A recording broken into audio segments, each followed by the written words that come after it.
Hello students. In the former class we have learned the Coulomb's law.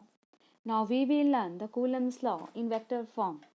Let us take the case of two positive charges Q1 and Q2. As both charges are positive, so the product between them will be 0, greater than 0. And r is the distance between the two charges Q1 and Q2. The displacement vector of Q1 and Q2 will be R12 and it will be in right direction. Dear students, please note the direction of R12. Direction of R12 is in right direction. As Q1 and Q2 are positive, so they will repel each other. Q1 will move towards left and Q2 will move towards right.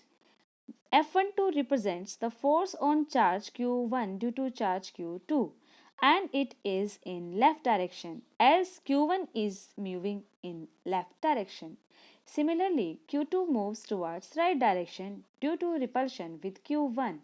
So, the direction of force on charge Q2 due to charge Q1 will also be in right direction. If we take another example of two negative charges, minus q1 and minus q2, and the product will again be greater than 0 as both charges are negative. R represents the distance between two charges q1 and q2.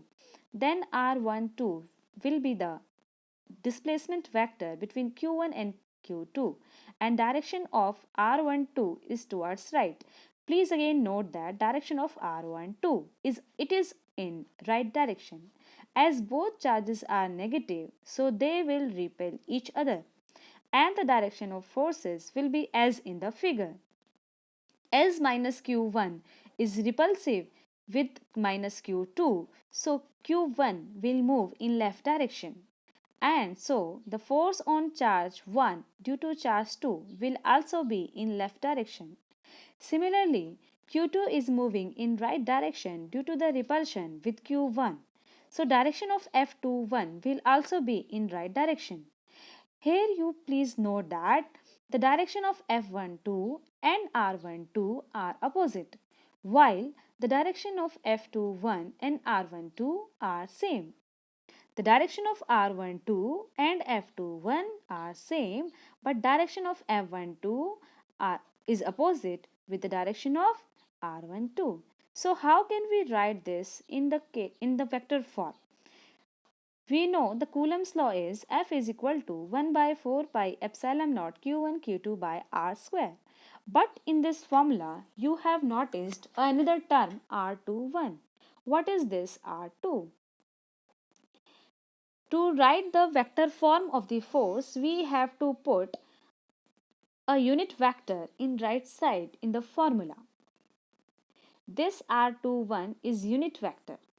Now see the direction of F12 is in left and direction of R12 is right. So for the F12 we cannot put here R12.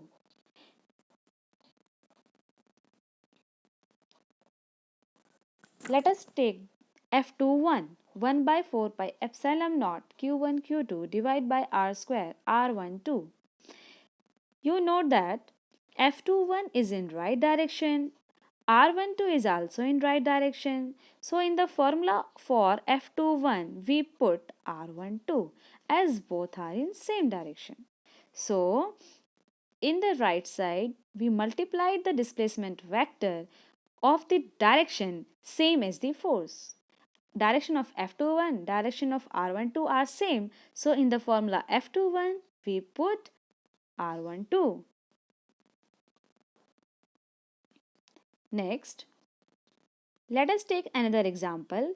Two charges of opposite polarity. One is plus Q1, second one is minus Q2. As both charges are opposite polarity, so the product between them will be less than 0. R is the distance between two charges. R12 represents the displacement vector between the Q1 and Q2 and the direction of R12 is towards right. As both charges are opposite, so they will attract here. So what will happen? plus Q1 will be attracted towards minus Q2. So Q1 will move towards Q2 and Q2 will move towards Q1. So the direction of force will be as such.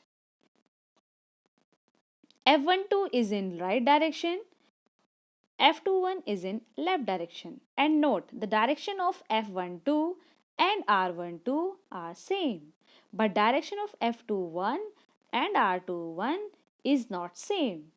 So how can we write the vector form of Coulomb's law in this case?